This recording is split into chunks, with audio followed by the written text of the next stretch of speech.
Hi everyone, welcome back to the channel. I hope you're having a great day. If you're new here, thank you for stopping by. My name is Idrees and on this channel I share electronics repair videos including PlayStation, Xbox, computer and GPU motherboard repairs. Whether you're a technician, a hobbyist or simply curious about how electronics are repaired, you're in the right place. I enjoy sharing real-world troubleshooting techniques, diagnostic methods, and repair solutions that can help others learn and improve their skills. Thank you for your support. Let's get started with today's repair.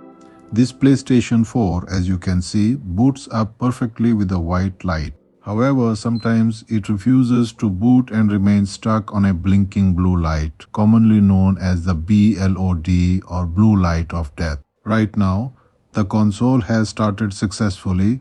We have a solid white light, the display is working and everything appears normal. Let's power it off and disconnect all the cables. Now I am reconnecting the power cable and the HDMI cable. Let's turn it on again and wait for the fault to appear.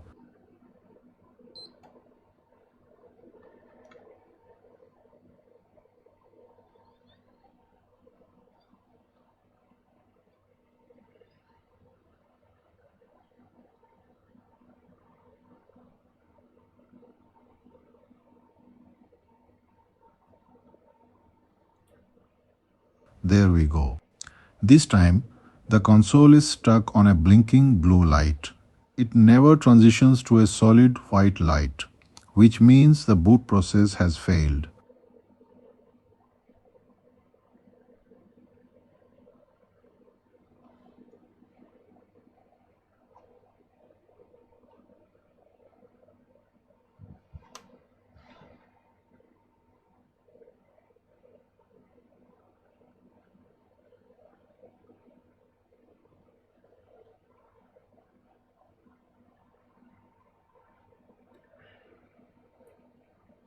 You can also see that the power button is not responding. The console has entered a halt state and is completely frozen.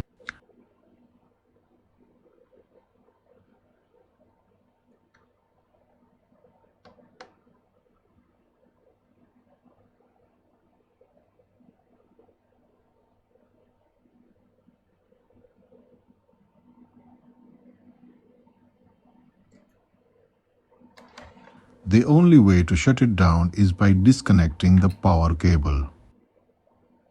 Let's reconnect the power cable and try once more.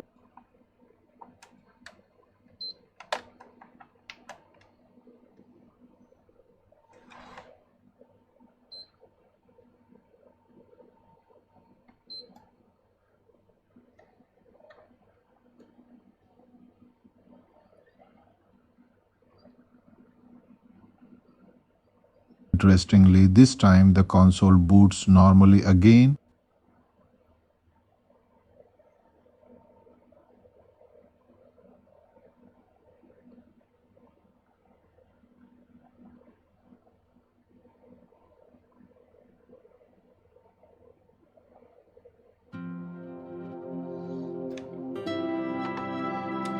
The controller syncs properly, the display comes up.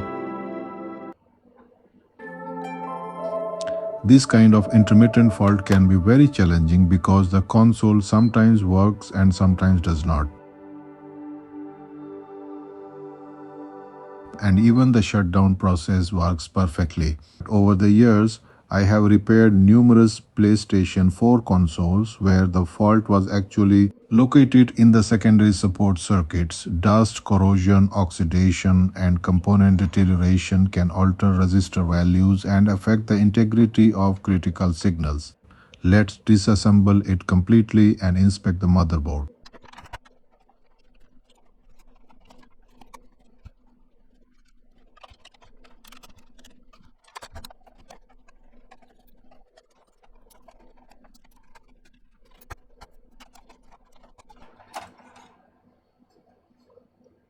Wow, this console is absolutely packed with dust.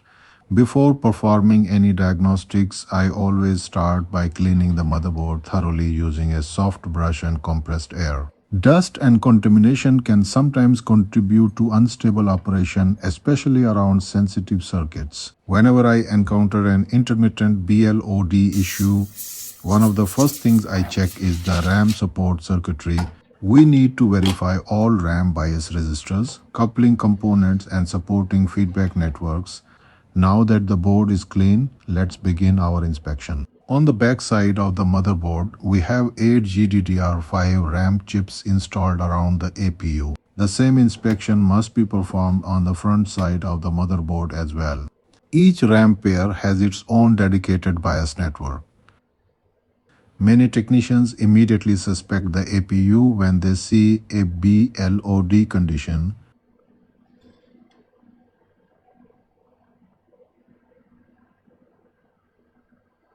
In addition, there are several power MOSFETs whose operation depends on accurate bias resistor values. Every MOSFET has its own resistor network, and if even one value drifts significantly, system stability can be affected.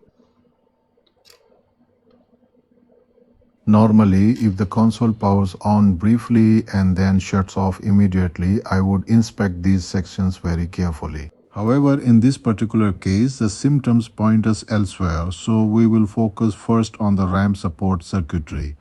You can see these resistor groups installed in a repeating sequence around the APU. On the back side of the motherboard, we also have several DC to DC converter circuits responsible for maintaining stable voltage rails. These circuits include feedback resistors, filtering capacitors, and control ICs.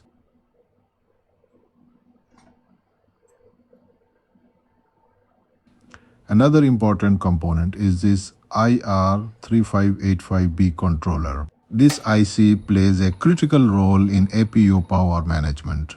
Around it, there are numerous feedback resistors, compensation components, and temperature monitoring circuits. If necessary, we will return to this area later. For now, let's continue with the RAM section. I will start measuring the RAM bias resistors.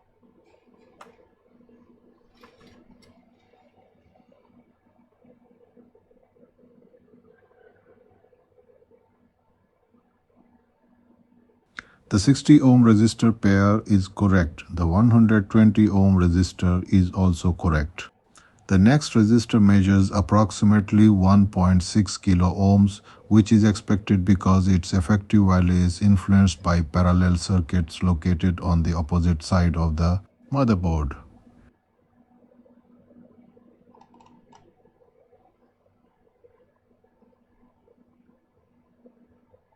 Moving to the next RAM section, the 60 ohm pair is good. The 120 ohm resistor is good. But wait a moment, this resistor is reading approximately 3.79 kilo ohms instead of the expected value. That is definitely suspicious. This is exactly why I always inspect bias networks, feedback circuits, and coupling components whenever I encounter intermittent power on issues. Let's continue checking the remaining sections before making any conclusions. This group is good.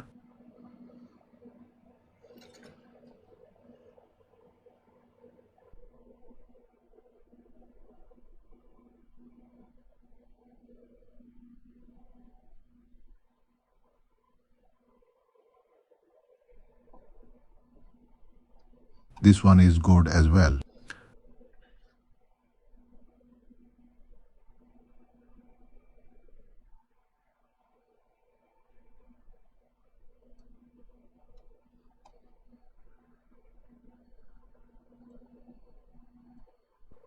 The remaining resistor networks on this side all appear normal.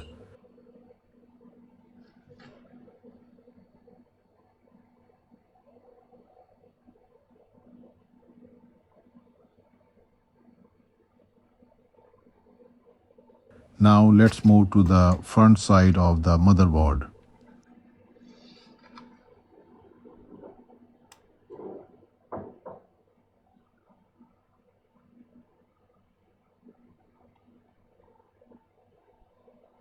The first section checks out perfectly.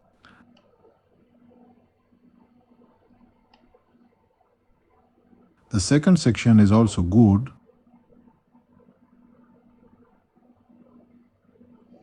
The third section looks normal.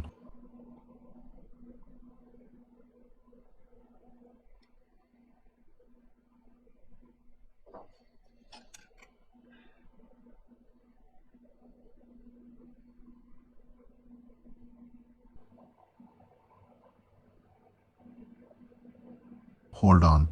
Here is another abnormal reading. This resistor should measure approximately 1.6 kilo ohms in circuit, but instead it measures around 4.86 kilo ohms. That is our second defective component.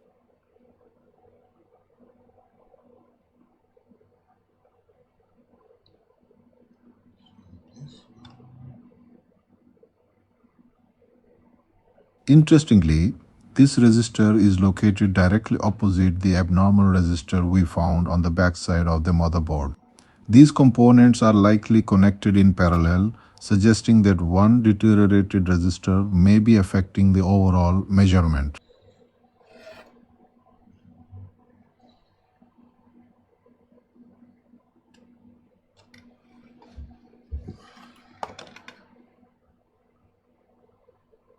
To eliminate all doubt, I am going to replace both suspect resistors using known good 5.5 kilo ohm resistors from a donor motherboard.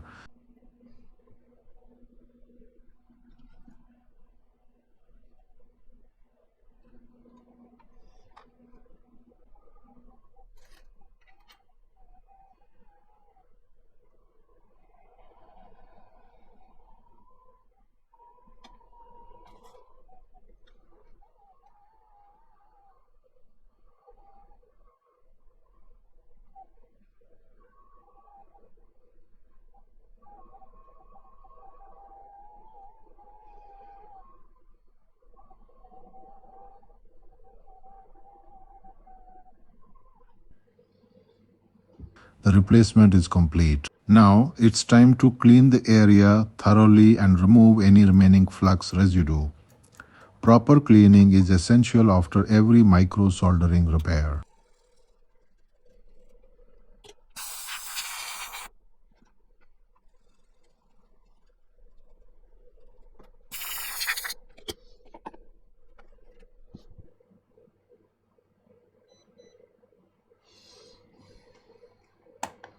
With that finished, let's reassemble the console.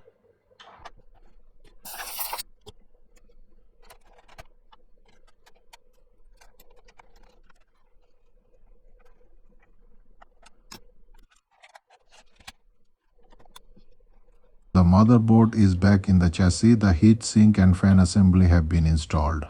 The power supply and hard drive are connected.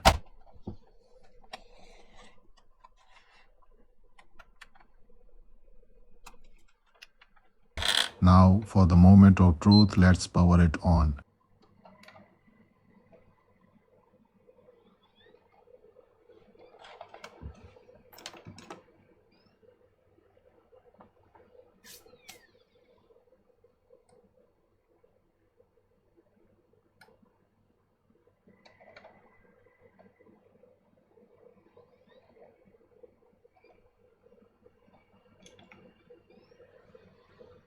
Excellent. The blue light immediately transitions to a solid white light and we have a display on the screen. That is exactly what we wanted to see. But one successful boot is not enough. Let's perform another test. I will shut the console down completely, disconnect the power cable, reconnect it, and then power the system on using the controller.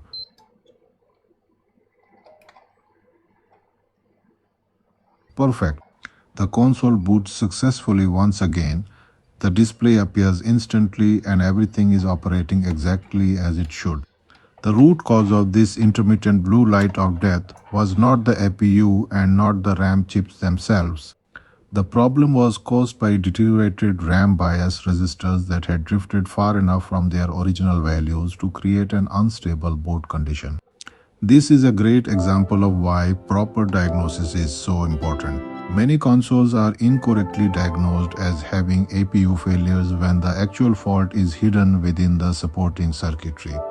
I hope you enjoyed this repair and learned something useful from it. If you did, don't forget to like the video, subscribe to the channel and share it with others who are interested in electronics repair. Thank you for watching and I will see you in the next repair video.